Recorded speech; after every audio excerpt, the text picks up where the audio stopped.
अधिक मास आला की अनेक घरांमध्ये पुरणपोळी बनवली जाते.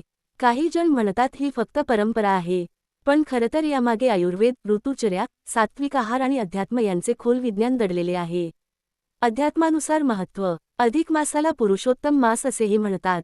हा महिना भगवान लॉर्ड विष्णू यांना समर्पित मानला जातो. या काळात जप, तप, दान, पूजा आणि मन शुद्ध ठेवण्याला विशेष महत्त्व दिले जाते आणि म्हणूनच सात्विक आहार घेतला जातो. गोड पदार्थ आनंद आणि प्रेमाचे प्रतीक मानले जातात, म्हणून पुरणपोळीचा नैवेद्य दाखवण्याची परंपरा आहे. गोड खा आणि गोड बोला, हा संस्कार आपल्या संस्कृतीने अन्नातून शिकवला आहे. आयुर्वेदातील ऋतुचर्या म्हणजे काय? आयुर्वेदात एक महत्त्वाची संकल्पना सांगितली आहे, ऋतुचर्या म्हणजे ऋतूनुसार आहार आणि जीवनशैली बदलणे. अधिक मास बहुतेक वेळा पावसाळ्याच्या आसपास येतो.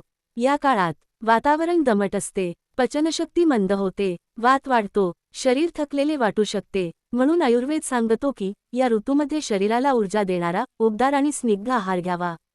पुरणपोळी शरीराला कशी मदत करते? पुरणपोळीतील प्रत्येक घटक आयुर्वेदाच्या दृष्टीने महत्त्वाचा आहे. गहू शरीराला ताकद देतो आणि वात कमी करण्यास मदत करतो.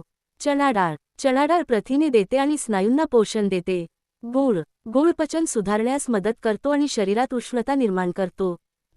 तूप शरीराला स्निग्धता देते, अग्निसमर्थ ठेवते आणि वात संतुलित करण्यास मदत करते.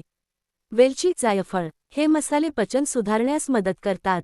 सात्विक आहाराचे महत्त्व. अधिक मासात फक्त शरीराची नाही तर मनाचीही शुद्धी महत्त्वाची मानली जाते. आयुर्वेदानुसार अन्न 3 प्रकारचे असते: सात्विक, राजसिक, तामसिक.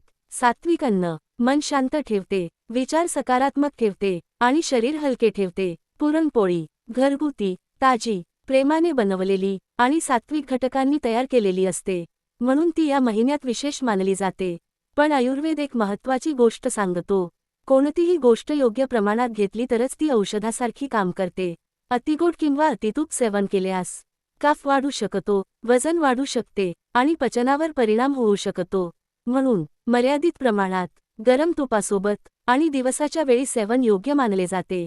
म्हणूनच अधिक मासातील पुरणपोळी ही फक्त चव नाही, तर ऋतुचर्या, सात्विकता, अध्यात्म आणि आयुर्वेद यांचा सुंदर संगम आहे.